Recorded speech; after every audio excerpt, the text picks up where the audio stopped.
Por favor, eu pediria a todos que se acomodem, por favor. Vamos começar aí, dentro da maratona da infraestrutura. É um painel seguido do outro. Vamos falar um pouquinho de oportunidades em PPPs e concessões. Para isso eu chamo aqui para sentar conosco o Cleiton Barros, que é chefe da assessoria especial do PPI, que é o Programa de Parceria de Investimento do Governo Federal. Muito obrigado, Cleiton. Obrigado por estar vindo de Brasília e hoje. Por favor, fique à vontade. Paulo Franzini, conselheiro do Grupo Way Brasil e sócio proprietário da empresa TCL Tecnologia e Construções Limitada.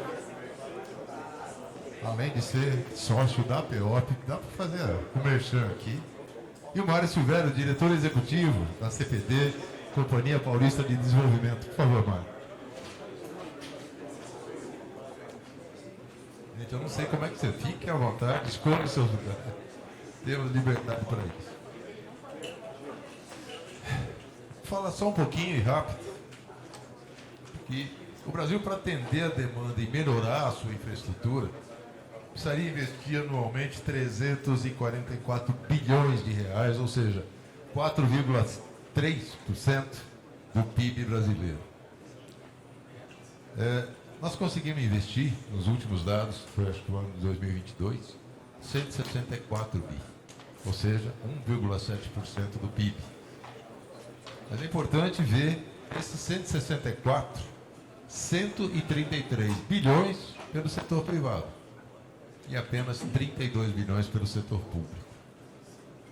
Apesar do atual governo assumir o compromisso de retomada dos investimentos públicos, e a gente percebe que há esforço nessa direção,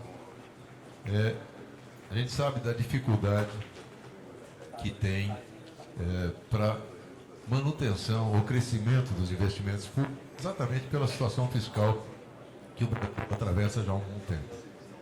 E com isso cresce sobremaneira a importância para estados, municípios e para a própria União da estruturação de projetos em parceria com o setor privado. Eu gostei muito, viu, Cleiton, que acho que foi anteontem que o Lula fez o discurso dos 100 dias, uns 2, 3 dias atrás. Ele estabeleceu 6 eixos que vão nortear os anúncios que ele vai fazer agora em maio, de investimento do PAC. E um dos eixos chama-se infraestrutura social. Eu sempre defendi isso muito. Inclusive, o próprio nome da entidade que eu presido aqui em São Paulo, a PEOP, é Infraestrutura Social e Logística. Porque quando a gente fala em infraestrutura, a gente já vai direto para as obras de logística, que importantíssimas também. Mas o país não vive sem infraestrutura social. A gente fala de saneamento, fala de escolas, fala de hospitais, fala de segurança pública com presídios, já temos até experiência de PPP. Então,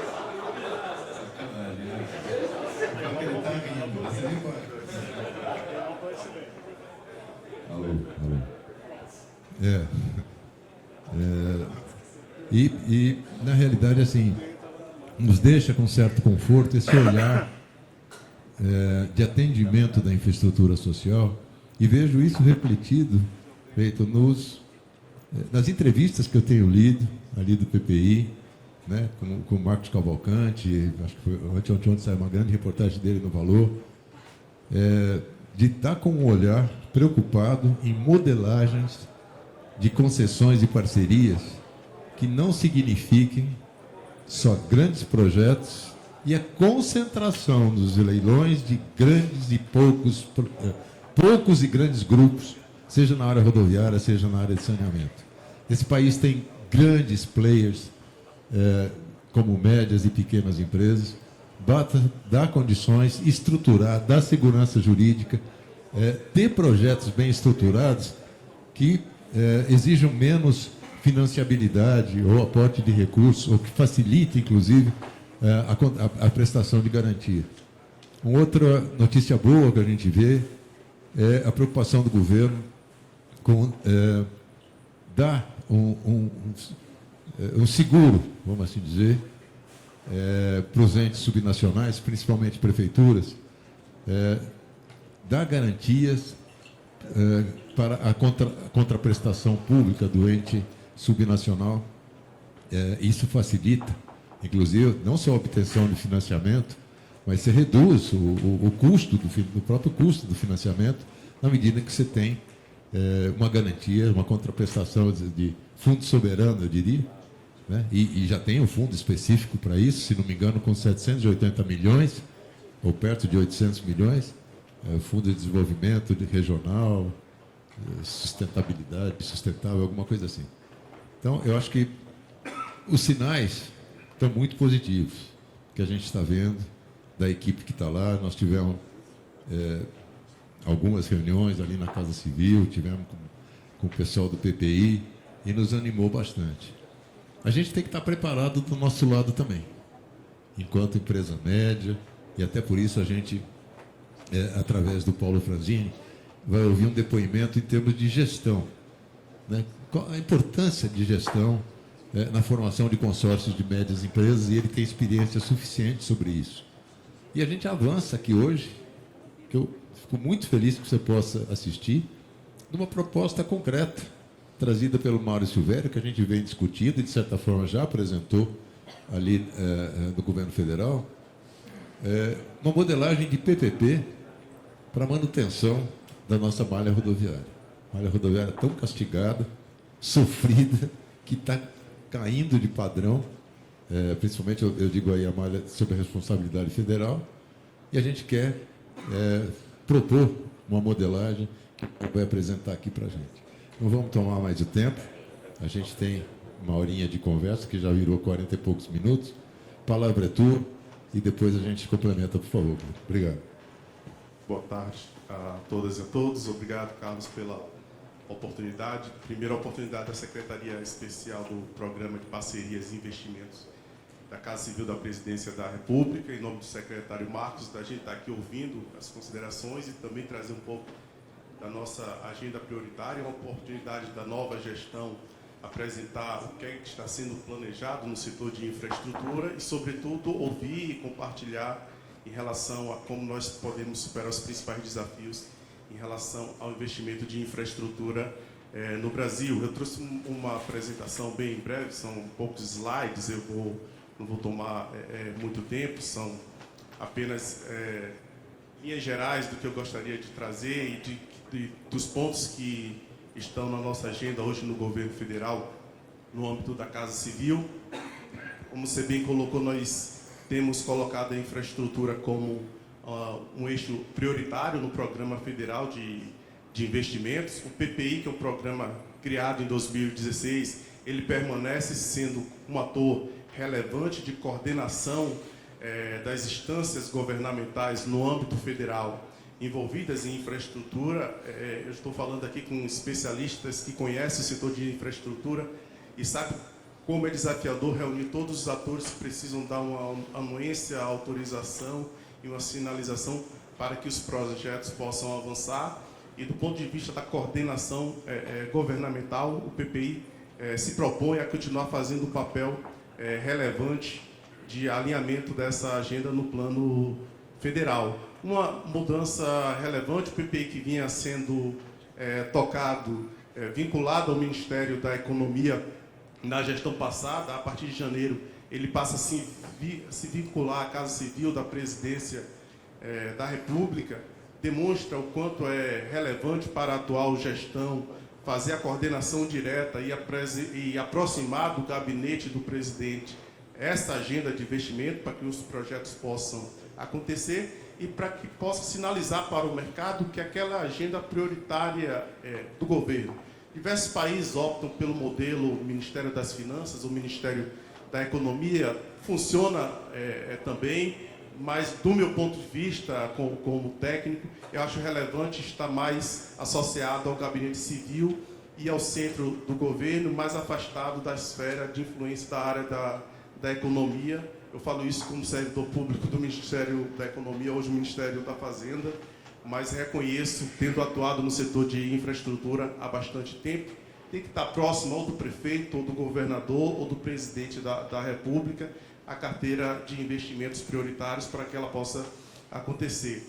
Então, falando basicamente das estratégias que nós estamos discutindo, primeiro, recuperação do investimento público em infraestrutura. O ministro tem falado reiteradas vezes, até pela experiência dele como governador do Estado por 8 anos, da importância da participação privada e do quanto nós temos que implementar uma agenda institucional que dê ao setor privado melhores condições para investir ainda mais, mas é preciso reconhecer que em diversos setores e no novo Programa Federal de Investimento, nós temos 6 eixos, 6 subsetores.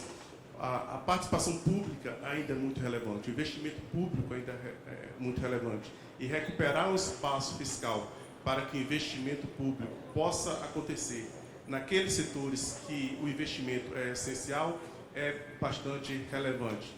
O segundo ponto relacionado à estruturação de projeto. Nós temos 16 quilômetros de uma malha federal, concedidas cerca de 6 mil a 5 mil quilômetros, com algum processo de relicitação ou de devolução desses trechos. É preciso solucionar essas questões, mas, ao mesmo tempo, na modelagem e no marco legal, como a gente pode proteger esse projeto, como a gente pode evitar que os novos projetos que nós estamos lançando para o mercado, eles estejam suscetíveis a problemas que nós identificamos nos últimos anos. E um terceiro ponto, isso é a premissa quando nós discutimos a priorização de uma carteira de investimento, é a melhoria do serviço público prestado à sociedade. Então, no nosso ponto de vista, quando nós discutimos qual é o melhor modelo, nós não partimos de uma visão preconcebida. Na visão do ministro, qual é a modelagem que entrega melhor serviço à sociedade? Se for uma PPP, eu tenho que criar mecanismo para impulsionar a PPP no governo federal e nos governos subnacionais. Se for uma concessão tradicional, da mesma forma, nós temos espaço para aprimorar a lei de concessões federais para permitir que esses investimentos aconteçam. E temos, sim, claro, que verificar, do ponto de vista da política pública, aqueles setores que nós precisamos recompor o nível de investimento.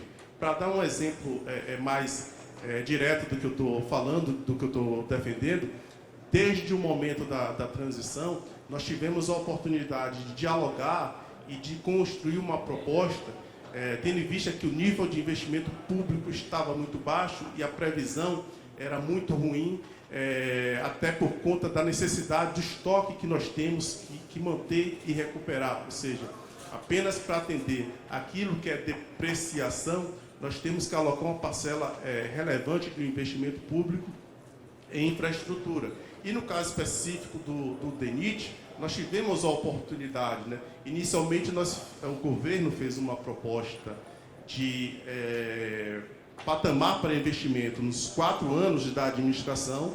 A aprovação foi feita para o primeiro ano, mas nós já conseguimos, sim, ter um espaço fiscal considerável, sobretudo no setor de transporte. Vai dar, sim, ao Departamento Nacional de Infraestrutura de Transporte condições de fazer entregas com o ministro Renan, e nós estamos no processo, todos estão acompanhando, de recuperação do espaço fiscal para os próximos anos, o governo federal construindo uma proposta, dialogando e trabalhando para a aprovação dessa proposta no âmbito do Congresso. E uma premissa essencial que tem norteado a discussão com a equipe econômica é a recuperação dos investimentos. Nós temos que encontrar um espaço para incluir essa premissa de patamar de investimento público no Brasil dentro do arcabouço fiscal que nós estamos construindo.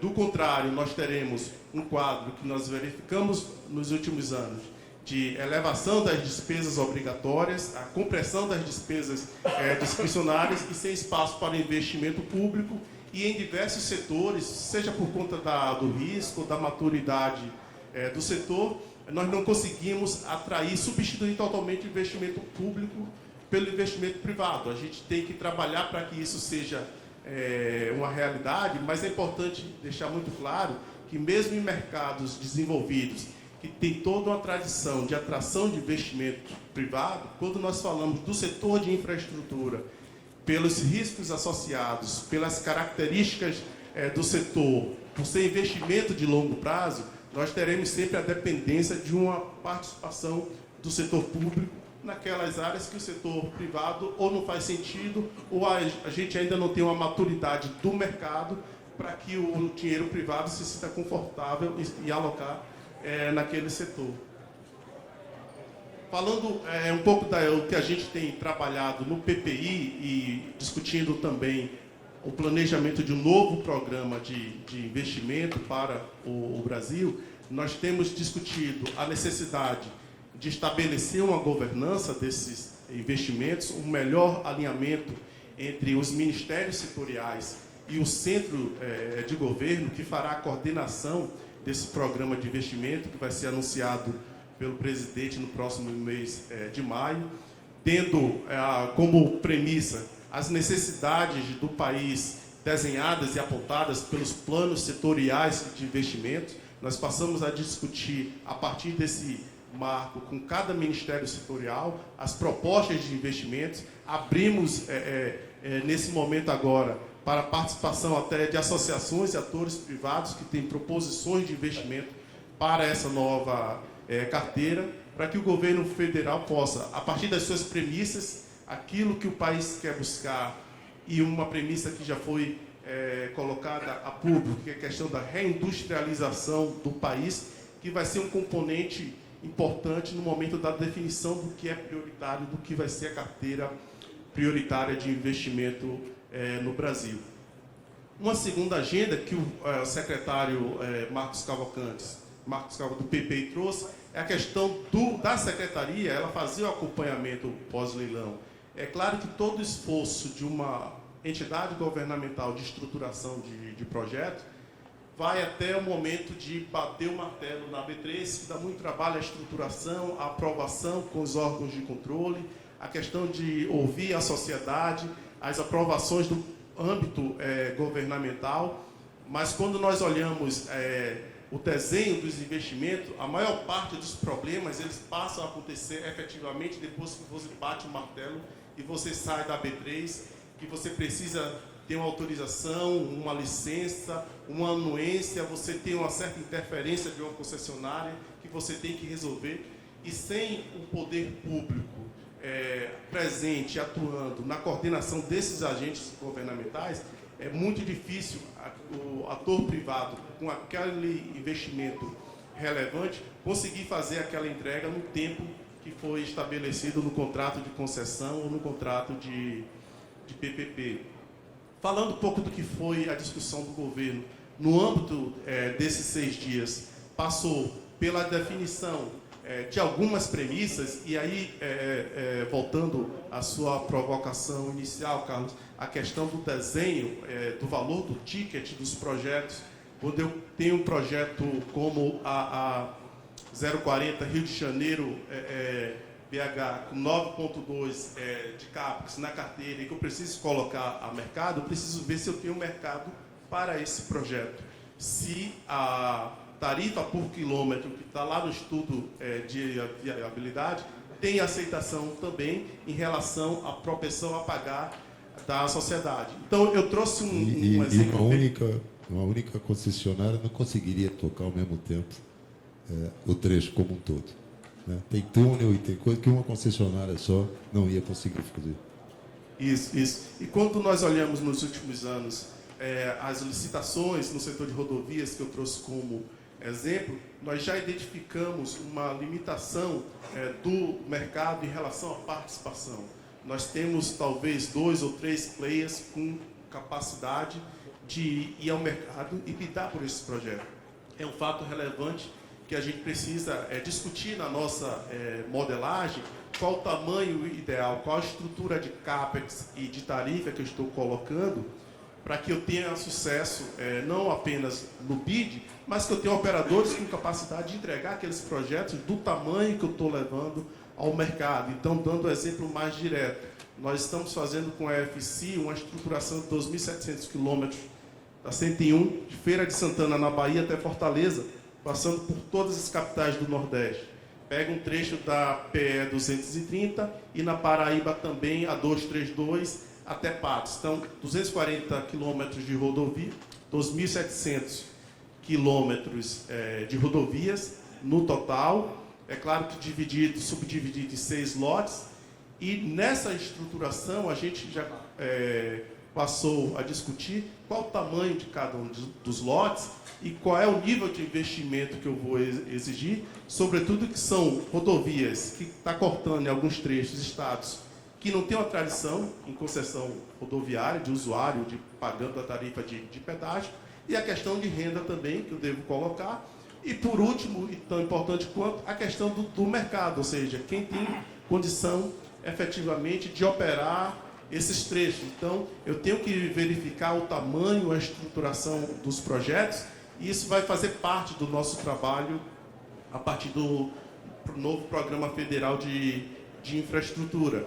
Dentro desse programa, eu tenho obras estruturantes, desde o projeto de integração da Bacia de São Francisco, que beneficia com segurança hídrica 4 estados do Nordeste. A ideia é que a gente possa, hoje é a obra praticamente concluída, mas que eu possa dar garantia nos próximos 30 anos de um contrato que eu tenha a condição, por meio de um operador privado, garantir uma prestação eficiente desse serviço. E, finalizando aqui meus últimos 2 slides, eu vou falar um pouco da carteira. A gente tem uma carteira ampla no PPI e diversificada, diferentes setores. Um destaque do que nós fazemos hoje no PPI é o apoio aos entes subnacionais. São projetos que nós estruturamos, mas nós não somos o poder concedente. Por meio do apoio da Caixa e do BNDES, nós fazemos chamamentos. Então, os estados podem propor projetos de iluminação pública, resíduos sólidos, creches, a questão de saneamento, envolve tanto água quanto esgotos, integrados ou separadamente. E dentro do novo programa de investimento federal, a nossa ideia é fortalecer essa carteira, não apenas daquilo que o governo federal pretende entregar, mas criar condições para que estados e municípios eles tenham condições, sim, de realizar concessões e PPPs, tanto do ponto de vista da estruturação, ampliando via BNDES. Nós fizemos interlocução com o Banco do Brasil, com o Banco do Nordeste, para que eles também criem unidade de estruturação de projetos visando estados e municípios. Nós temos um desafio em relação a criar carteira de projetos bem estruturados, que possam ir ao mercado. E o que nós estamos prevendo para esse ano? Conseguimos um avanço muito relevante por meio do trabalho do Agente Regulador de Aviação Civil, que foi o primeiro projeto de relicitação que a gente publicou o edital, um processo complexo, que é você ter uma devolução amigável de um contrato, mas se você tem um investimento realizado, que você precisa definir o que você amortizou, não amortizou, o que você precisa indenizar. E essa sinalização, a conclusão desse processo pela ANAC foi importante, que vai permitir às outras agências reguladoras que tem no âmbito de rodovias, por exemplo, São Gonçalo do Amarante é o primeiro, mas nós temos Viracopos e Galeão também com esses processos. Na parte de rodovia, nós temos a 040, a 101 Espírito Santo, a 163 no Mato Grosso do Sul, e nós precisamos concluir esses processos de relicitação, aprovar o TCU e conseguir substituir o operador. Como eu falei, são cerca de 5 mil quilômetros de rodovias, com eixos rodoviários importantes do Brasil. Estou falando de volume expressivo, estou falando de atividade econômica nesses eixos também relevante, e a gente precisa recuperar a capacidade da concessionária que estiver nesses trechos de fazer os investimentos em melhoria. Nós devemos anunciar com o ministro Renan, assim que o presidente voltar da viagem à China, os 2 lotes de rodovias no Paraná, que nós já estamos com eles aprovados no TCU e com os ajustes finais em relação aos anúncios.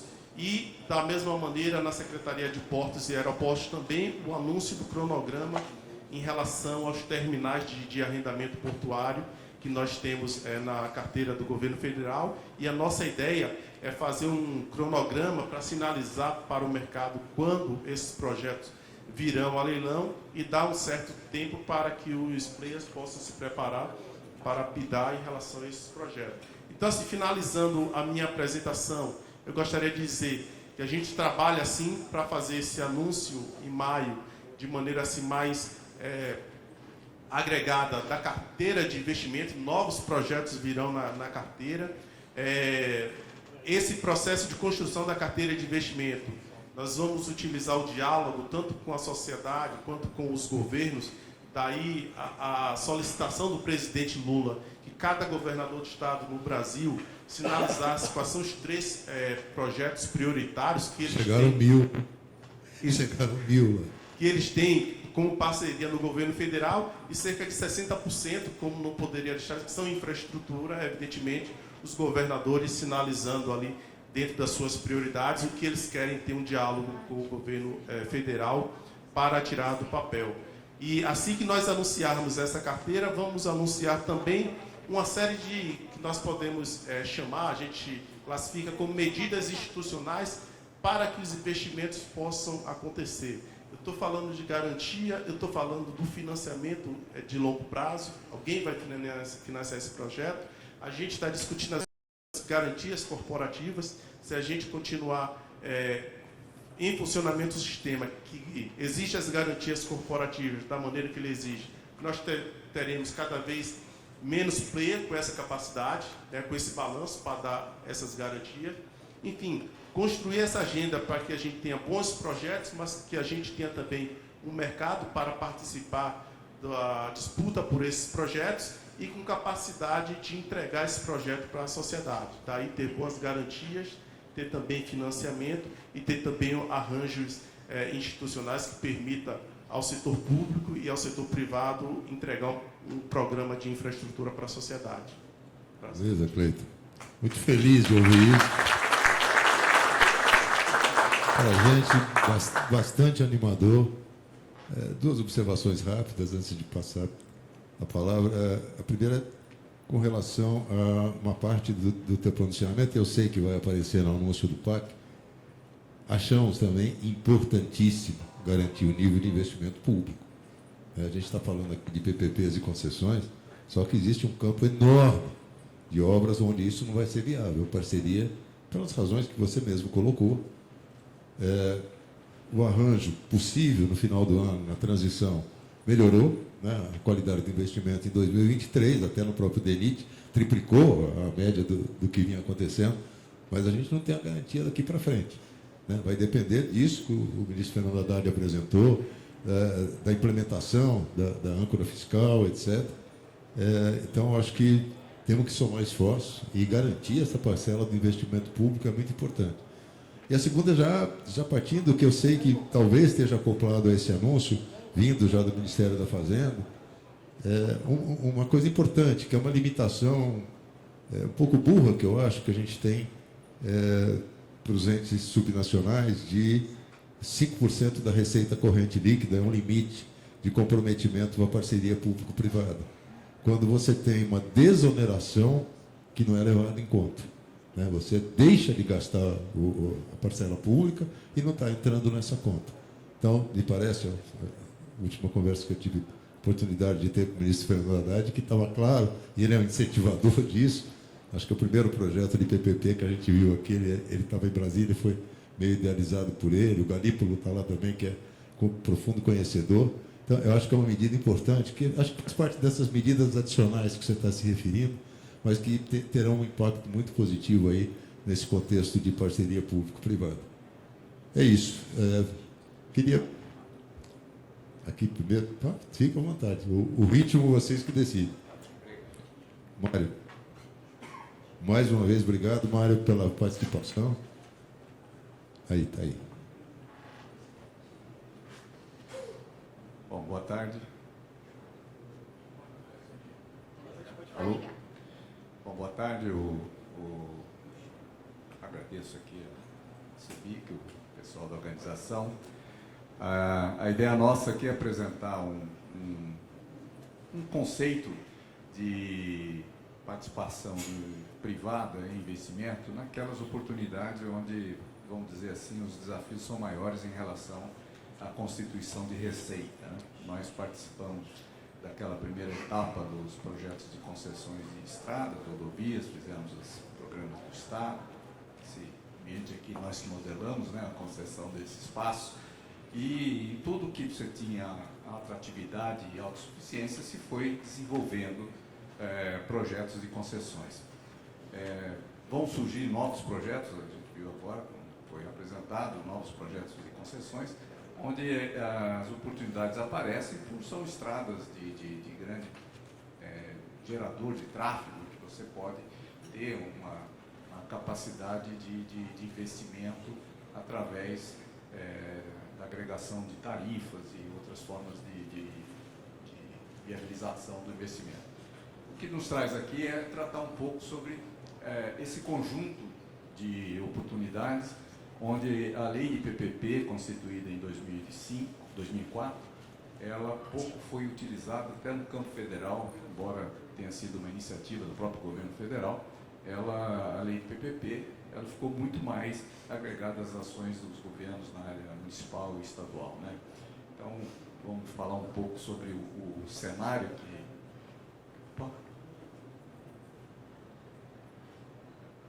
Bom, no cenário nacional, isso é uma questão como um elemento de referência, né? A gente tem visto que a repercussão das concessões foram extremamente positivas em relação ao que aconteceu no país, né? Então, eixos importantes de rodovias, elas receberam notas bem positivas, né? Estão em estado de conservação superior do que as rodovias sob a gestão pública. É evidente que quando você tem uma rodovia em estado de manutenção muito ruim, você impacta isso diretamente no custo operacional. E isso é o que trouxe a pesquisa da CNT, né, rodovias do ano passado, onde trouxe todo um elemento relevante que é o impacto disso no custo logístico, e isso vai estar nos custos dos nossos produtos. O investimento, ele é diretamente relacionado à capacidade de investimento dos agentes. No caso das concessões de rodovias, eles foram mais do que 3 vezes o investimento médio dos investimentos na gestão pública. Isso quer dizer o seguinte, que se a gente tivesse que investir na média do investimento privado, nós teríamos que ter só para as rodovias pavimentadas, sem pensar nas rodovias não pavimentadas da rede, só nas rodovias federais, algo em torno de 30 bilhões por ano de investimento. Isso é impossível, nós temos outras prioridades, tem as rodovias não pavimentadas, tem uma série de outras coisas que você tem que fazer, tem que pavimentar a estrada. Nós estamos tratando dos eixos principais, né? O modelo de contratação que se consolidou foi das concessões. Concessões é um modelo muito simples, você tem a questão das tarifas. Nós, quando fizemos os primeiros estudos na década de 90, o que se tinha era a análise sobre os efeitos da tarifa em relação às vias concorrentes e tudo mais, e os próprios usuários viram que valia mais a pena pagar o pedágio do que ir em rotas alternativas pelos custos que estavam introduzidos dentro dessas rotas alternativas. Então isso foi tirando um pouco do medo do setor privado de participar nesses negócios, e isso virou uma commodity. Hoje as concessões de estradas, elas têm uma robustez dentro do país, um conhecimento que nós, quando fomos tratar disso, eu particularmente, no final da década de 80, a gente tinha inflações altíssimas, não se falava em project finance, nem hoje ainda fala, mas vamos dizer, não se falava no investimento privado, no bem público, era muito difícil, a não ser que você desse o arrendamento de um terminal, mas numa estrada, você não leva uma estrada para casa, então é uma coisa muito difícil. A concessão patrocinada, ela começou a surgir em rodovias quando foi feito, nós fizemos a primeira modelagem aqui na rodovia dos Tamoios, onde uma parte vem como subsídio, outra parte vem como pedágio, e agora recentemente o Rodoanel Norte. Então é um misto, onde você tem uma parte sendo de contribuição da receita na tarifa e a outra parte com o subsídio público. O desafio ficou nas concessões administrativas, daí a questão que envolve justamente, foi falado sobre a questão das garantias, né? Então, quando a gente fala na concessão administrativa, nós estamos falando de um sistema totalmente dependente do orçamento público. E isso entra diretamente na discussão qual é a capacidade que tem o governo de honrar a longo prazo essa contraprestação pública, né? Então, hoje já há um debate muito forte. O Estado de São Paulo constitui uma companhia, né, de ativos, que ela é a garantidora, ela é a avalista dessas PPPs. Você tem estados que têm fundos próprios para investimento em rodovias, que vem fundos, por exemplo, Mato Grosso do Sul, Mato Grosso, que vem da contribuição em cima da produção agrícola. Por quê? A questão focal na questão da produção das commodities é a questão logística. Se eu não tiver a garantia da acessibilidade do transporte, eu não vou ter a condição de fazer o escoamento da produção. Então, esses estados têm já maturidade para constituir garantias bastante interessantes para o setor rodoviário, né? Qual é o modelo que nós temos discutido com o CIBIC, com a PEORP? É uma discussão que a gente tem feito, e isso foi levado, inclusive, para a reunião lá junto ao governo federal. São contratos na modalidade da PPP administrativa. São contratos que, obviamente, eles nascem como contrato de concessão administrativa porque essas rodovias não têm a maturidade ainda para ser pedagiado. Logicamente que aqueles eixos que vão passar por um processo de pedagiamento não entrariam nesse debate, né? Pode até entrar num processo de 15 anos algum tipo de arrecadação que se faça em nome do governo. O governo já, o Estado de São Paulo, outros estados, já fizeram pedagiamento através da contratação de terceiros. Existe o critério de você atrelar o serviço e você ser a receita do governo. Porque esses contratos, eles têm que envolver um sistema muito simples de investimento. O investimento ele é na modernização do que você tem da estrada, no sentido que são estradas muito antigas, concepções, com problema inclusive de risco operacional. Você tem pontos críticos, você tem que modernizar essas estradas para as demandas de hoje, você tem que manter. E para manter, hoje o custo é muito elevado, porque você deixa exaurir todo o pavimento para você fazer o recapeamento. Você não faz um recapeamento, você faz uma reconstrução da estrada. Quando você antecipa os investimentos, você vai ter um custo de manutenção menor. Mas para que isso, você tem que ter investimento, você tem que antecipar investimento. Essa é a capacidade que muitas vezes o governo tem. Quando a gente fala num prazo, pensa num prazo menor. Por que com prazo menor? Porque essas estradas vão atingir a maturidade que elas poderão ser submetidas a uma concessão.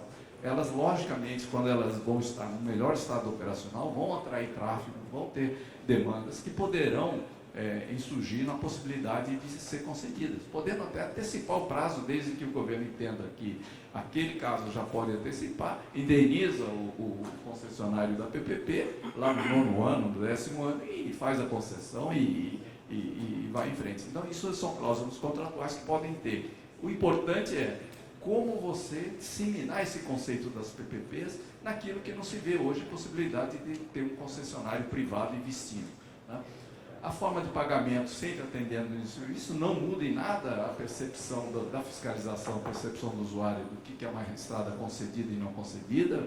Não pode ter deformação, não pode ter buraco, tem que ter sinalização. Temos todos os itens que são fáceis de medição, não tem nenhum problema com isso. Os valores de contraprestação, evidentemente, tem que estar dentro da capacidade orçamentária, então a gente tenta estabelecer aquilo que se gasta, e se gasta muito. A gente pensa que gasta pouco, gasta muito, porque é aquilo que eu falei, é reconstrução, não é recapeamento. Você tem um custo de tapa-buraco, que você imagina, é dinheiro jogado fora, porque aquilo ali está sendo jogado com um asfalto, muitas vezes um reparo de alta qualidade no pavimento que está todo contaminado, seja por problema de fissura, seja por problema... Então, a gestão do pavimento desses contratos será fundamental. Ou seja, você vai fazer um gerenciamento constante desde a fase que você assume a rodovia, você faz um planejamento de recuperação e de reforço do pavimento. A possibilidade de atender as malhas rodoviárias principais e secundárias. Hoje, as malhas secundárias, elas entram quase como um ônus de algum eixo que tem uma grande viabilidade. Ou muitas vezes porque é uma rota de fuga ao pedágio, então você acaba colocando a malha secundária. Nesse caso aqui, você vai poder atender um espectro maior de rodovias. E a utilização de fundo próprio para garantias. Foi assim com bastante satisfação que a gente viu o depoimento do secretário da Fazenda do Governo Federal, falando que deve anunciar agora, mais proximamente, a constituição de fundo que poderão dar amparo, inclusive, para as ações de estados e municípios. Isso vai ser muito interessante, porque vai dar maior amplitude, como uma contra-garantia, não uma garantia primária, mas uma garantia secundária, que é o que o governo já faz em captação de financiamentos públicos, que a gente tem visto. Dentro dos objetivos do projeto que a gente está idealizando, então, é modernizar a malha, né? Quer dizer, hoje o que está sob gestão pública, equiparando a padrões de nível de rodovias concedidas, ampliar a capacidade de investimento antecipando as manutenções preventivas, isso é muito importante, quer dizer, nós estamos focados na questão de manutenção preventiva. Substituir o atual modelo, que é a contratação por quantidade de serviço, mas por medição na parte qualitativa. A ideia então, da parceria público-privada, ela vai envolver toda a parte de conservação, né? Tudo que envolve a faixa de domínio da estrada, a operação, então você vai ter alguns serviços de atendimento. Aqui não colocamos só a parte de resgate, isso ficaria com só o acionamento, né? A parte de ambulância, as coisas seriam serviço público. A manutenção preventiva e recapeamento, como falei, a eliminação de pontos críticos, então toda a parte que envolve a segurança viária, então envolve aí a questão de conexões com vias locais, a questão de passarelas, pedestres, sistemas de travessias, ampliação e melhoramentos, pode inclusive ter em alguns projetos o aporte público. Por que o aporte? Porque muitas vezes você tem uma capacidade limitada de suportar aquele projeto dentro do limite da conta-prestação e da garantia prevista. Então, os investimentos que seriam remunerados pela conta-prestação seriam todos esses itens que nós falamos, não preciso repetir, mas é importante que obras de ampliação e melhoramento poderão surgir ao longo dos 15 anos, seja de pontos críticos novos, seja de obras de necessidade de ampliação, que poderão ser estipulados através de aportes públicos, que a gente pode fazer uma projeção inicial dentro do projeto e qualquer ajuste. Eu acho que o grande mérito dos contratos de concessão, seja de concessão administrativa, concessão comum, é a possibilidade, a flexibilidade que se tem em ajuste em função da realidade que se encontra nesse longo prazo, porque ninguém consegue estabelecer uma previsão tão exata do como vai ser o comportamento dessas infraestruturas ao longo do tempo. Né? Portanto, a ideia é que os investimentos, melhorias previstos, manutenção e custos operacionais sejam pagos pela conta-prestação mensal, e outros investimentos de ampliação, caso surjam, seriam feitos por aporte público. A ideia é um modelo tradicional, não estamos inventando nada, é uma coisa muito simples, onde o contrato estará baseado no subsídio total do governo pelo seu orçamento. A estrutura de garantia ela tem que estar vinculada a alguma condição real de liquidez. A gente tem, então, citou aqui o caso do Estado de São Paulo, os casos dos estados como Mato Grosso, Minas, tem estrutura de garantia, e o governo federal agora, com essa proposta de fazer o incremento das parcerias público-privado, certamente vai estruturar garantias mais robustas, e isso vai permitir que os projetos PPP saiam do papel e possam ter essa dinâmica, e é isso que até o Carlos Eduardo coloca. A gente imagina que esses contratos eles abranjam extensões de algo em torno de 500 quilômetros. Nós fizemos algumas simulações, o que daria para você imaginar aí quase uma centena de projetos em termos daqueles ambientes que nós estamos estudando. Então, acho que é um volume bastante interessante. Isso daria uma carteira bastante interessante para as empresas de pequeno e médio porte, que atuam no setor, têm liquidez para poder investir, né? E isso faz com que crie uma nova dinâmica de investimento numa área tão complexa como aqueles slides que a gente estava falando. Mas era isso, a ideia era dar esse anteparo aí para um debate mais o trabalho aqui está todo com mérito do Dr. Carlos Eduardo. Muito obrigado.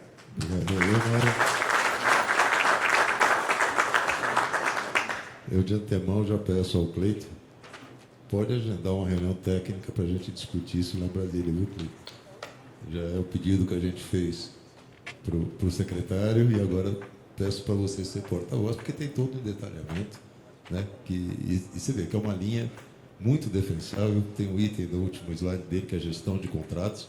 Quando a gente está falando em um menor número de contratos, cabem várias empresas em cada consórcio, a gestão disso é muito mais fácil, né, para um órgão como o DENIT, ou, enfim, do que a forma como é feita hoje, né, milhares de contratos, tem o CREMA, respeito, evidentemente o CREMA, pode ser até um adicional ao CREMA, tem aquele pato que o ministro ficou pé da vida quando descobriu esse nome do pato, ele falou até o nome, era uma desgraça, que é uma tintinha que passa ali, na primeira chuva vai embora.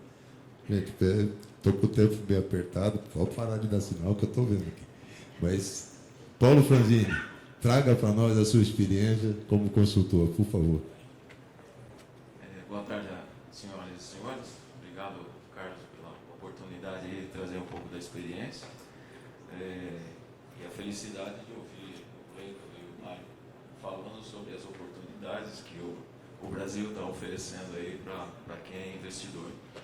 E o Mário trazendo essas evoluções aí, alternativas de contratação. Eu quero trazer aqui um pouco da experiência que nos meados de 2018, 17, 18, 19, esse grupo composto por 9 empresas, sendo que 8 delas construtoras do setor rodoviário, com experiências entre 20 e 65 anos de experiência nesse setor rodoviário, somado com a grande distribuidora Greca, distribuidora de asfaltos, que todos do setor aí conhecem bem, merece todo o respeito. Nos juntamos para bidar numa concessão pela primeira vez no meio dos leões. E tivemos o sucesso de bidar e contratar a concessão de aproximadamente 600 quilômetros no governo federal, com um sucesso ímpar. E que para a gente foi um grande desafio. Éramos julgados pelo mercado como os patinhos feios que estavam chegando, daqui a pouco vão entregar o contrato. Era sempre uma novidade. E isso para nós foi uma grande motivação, ser esse risco de mercado.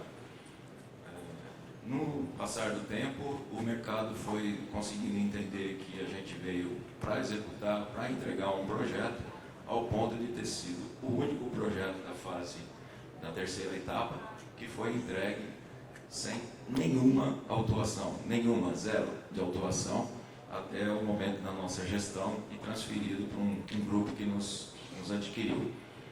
E os outros 6 projetos que foram disputados na mesma etapa, todos eles foram ou devolvidos, ou entregues e penalizados e não conseguiram a conclusão. Isso foi graças a bastante esforço que esse grupo veio fazendo, o comprometimento que esse grupo tinha dentro do contexto, dentro do seu DNA. A composição acionária, como falei já para vocês, é a construção, empresas de construção rodoviária e a distribuidora de asfalto. Foi a única concessão entregue. Alguns motivos do sucesso para isso foi uma obtenção do financiamento dentro dos prazos, e isso aconteceu graças a nenhuma das nossas empresas do consórcio estar envolvido dentro do projeto, do processo da Lava Jato. Isso nos deu a liberdade de continuar com a negociação com o BNDES, bancos privados, e isso criou uma atratividade para o mercado financeiro que nos financiou para chegar no sucesso. O compromisso dos acionistas, todos eles envolvidos com a grande engenharia que tinha o projeto, apesar das construtoras terem bastante experiência, elas competiam de igual para igual com o mercado na hora da apresentação de orçamentos. Isso era um grande desafio para o mercado financeiro, com um binóculo em cima de nós, no sentido de ser uma válvula de escape para a distribuição disfarçada. O mercado olhava a gente de binóculo e isso para a gente não passava nem na cabeça disso acontecer. Mas graças a gente não estar com essa tendência, isso foi só nos trazendo mérito. O que hoje no novo grupo, que eu vou falar um pouco à frente aí para vocês, isso passou a ser um pedido do setor financeiro para que a gente esteja comprometido com a execução das obras. E mesmo assim que a gente faz participação de certame dentro das concessões com as construtoras, algumas às vezes nem apresentam, por conta do mercado aquecido que a gente passou os últimos anos aí, estava muito aquecido, nem participávamos das contratações e nem de apresentação de proposta. E o próprio mercado financeiro pedia para que a gente estivesse para dar garantia de entrega pela lisura que foi do primeiro projeto. Então, a governança corporativa, que não fazia parte do nosso DNA como construtores, né? Isso não era uma política de gestão das companhias. A gente conseguiu evoluir, contratar consultorias para nos ensinar a fazer a gestão corporativa, que felizmente a gente conseguiu aprender bem. E aí tiveram alguns destaques para que também esse sucesso acontecesse, que não é só do lado do nosso grupo. O marco regulatório estava bem definido, o fluxo de caixa, né, sempre bem defendido, e as previsões inflacionárias ajudaram dentro do momento que a gente estava passando. O ativo sempre teve, né, um estágio operacional dentro daquilo que foi determinado pelo projeto.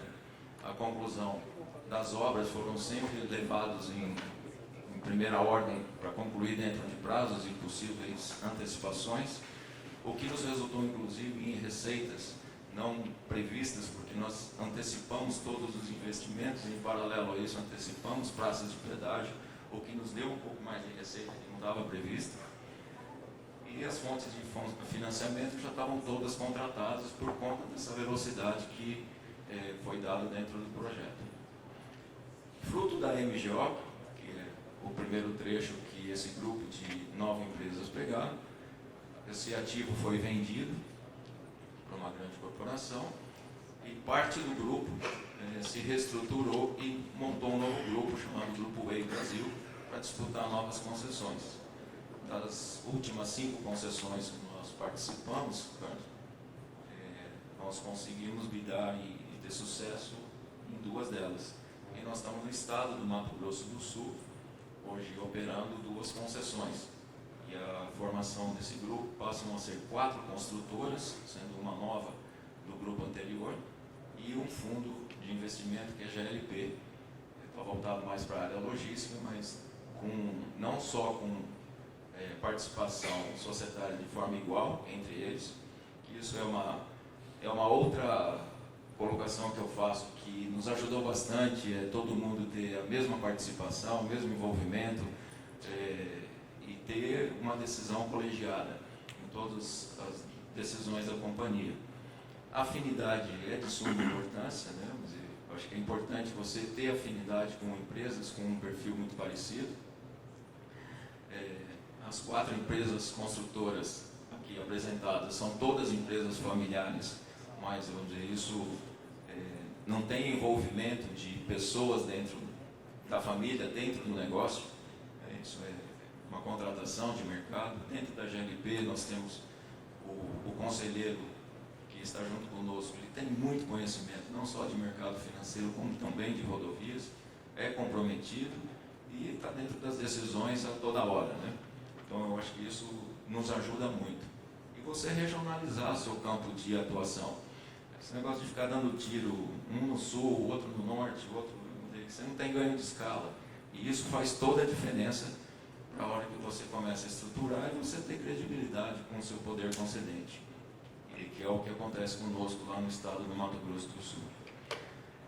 Então, apresentado aí esses 2 projetos que hoje nós estamos executando, Ele hoje representa quase 5 bilhões aí de investimentos previstos, a abrangência em vários municípios. Nós estamos fazendo gestão hoje de 9 praças de pedágio. Esse segundo lote que vocês veem aí, que é o EI-112, também no Mato Grosso do Sul, foi assinado agora no comecinho do mês de março. Já estamos atuando, temos os investimentos a serem feitos. Queria só lembrar, na fala do Mário, ele falou que, vamos dizer, o Project Finance é um negócio ainda não muito ouvido. A EI-306 foi o primeiro Project Finance do Brasil na área rodoviária. Então, nós temos todo o financiamento garantido. Isso nos deu muita velocidade para esse segundo projeto, porque os acionistas continuam os mesmos. Essa unidade nos ajuda muito na hora da apresentação para os bancos. O mercado procura muito para participar junto com a gente em novos projetos.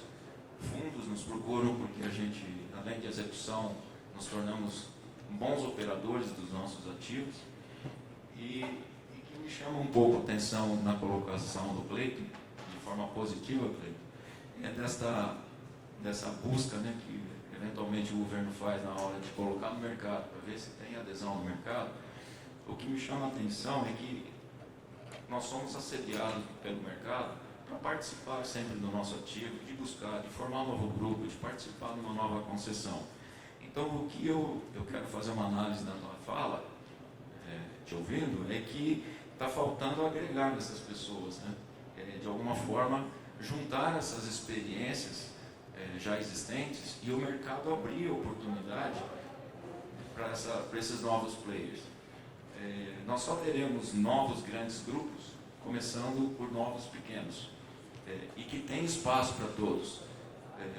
Eu sou assim, aficionado para poder passar essa experiência que a gente tem, de entrar em novas concessões, ajudar o mercado, de trazer a nossa experiência para o mercado, mas eu não consigo ficar abrindo portas para entrar novos acionistas, né?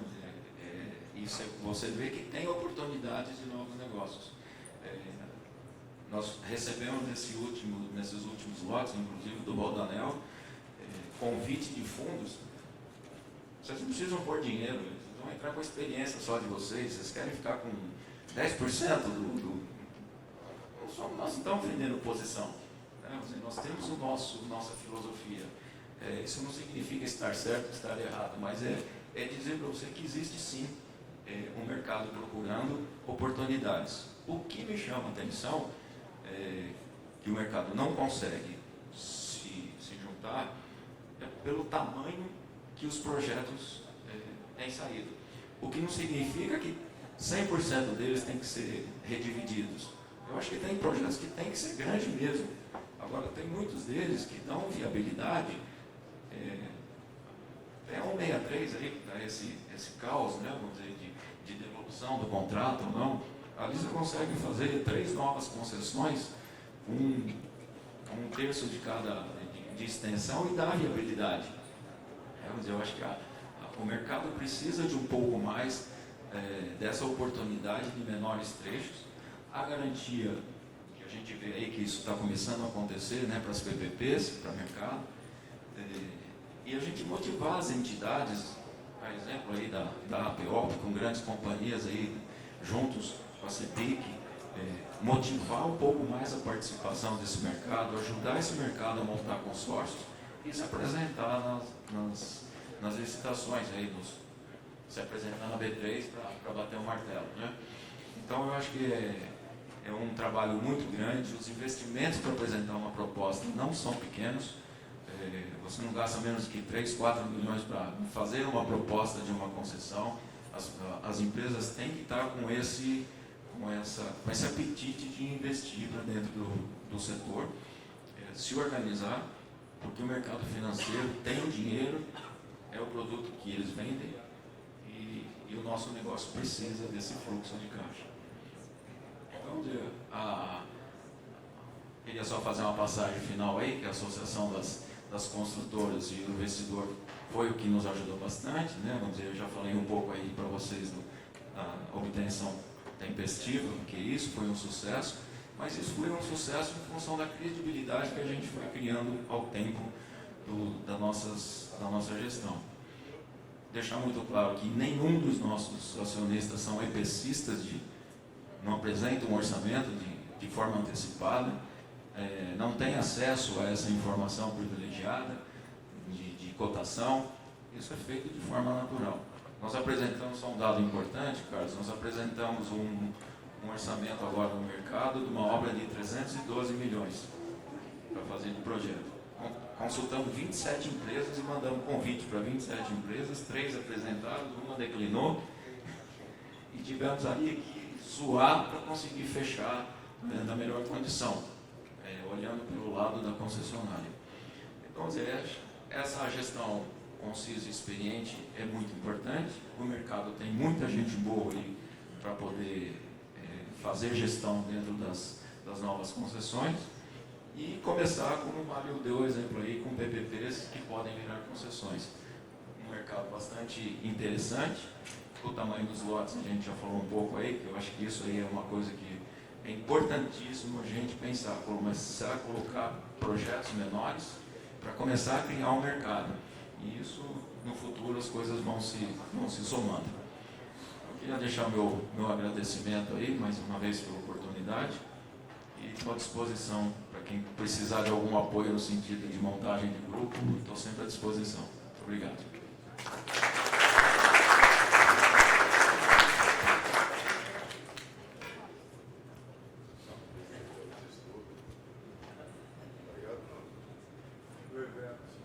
Alô? Paulo, obrigado. Eu acho que a gente trouxe aqui a visão do governo, as propostas desse governo, trouxe uma sugestão para o governo e trouxe a experiência bem sucedida aí da iniciativa privada. Eu acho que uma das questões, eu acompanhei aquele início da proposta da MGO Rodovias, o grande diferencial é que a compreensão de que aquilo era um negócio e não era uma obra. Eu acho que isso fez o grande diferencial naquela rodada que não deu certo, para a grande maioria. Vamos fechar o lucro no empreendimento obra e não entender que aquilo era uma relação de 25, 30 anos, que era um negócio. A gente, pelo avançado da hora, eu nem vou abrir para perguntas, que nosso professor de BIM, de infraestrutura, já está aqui. Eu quero aprender um pouco de BIM, de infraestrutura, é o último painel, para a gente fechar o dia. Mas eu abro, Cleiton, alguma observação da tua parte para o que foi colocado aqui. Eu acho que é importante ouvi-lo aí para fazer a gente fechamento desse painel. Eu agradeço pela oportunidade, inclusive a proposta do CEBIC está lá na nossa mesa do PPI, para que a gente possa discutir o modelo e, como encerramento, falar que nós estamos anunciando esse programa de investimento, mas, na verdade, é o primeiro passo. O secretário já nos pediu que a gente até organizasse uma logística da B3 aqui em São Paulo, rodadas de consulta ao mercado na fase inicial do projeto. Não adianta a gente correr com a modelagem, estruturação, e quando o projeto já está quase todo pronto, a gente apresenta para o mercado para colher contribuições quando a gente tem muito pouco espaço, já que o governo já se decidiu por uma linha, já tem uma intervenção, um projeto já desenhado. Então a gente quer ouvir financiadores, operadores, construtores, separar a audiência, porque a gente sabe que as visões são muito distintas, e dessa forma a gente poder aprimorar a política pública de infraestrutura no Brasil. Obrigado, gente. Eu agradeço aí. Precisa tirar uma foto, né, da equipe? Pode ser? Vamos permanecer, que a gente rapidamente vai aprender um pouquinho do que tem já implantado, já em operação, em termos de BIM, de infraestrutura. Temos aí um consultor, um expert, um professor no assunto, que veio de Recife e vai estar conosco aí em alguns minutos.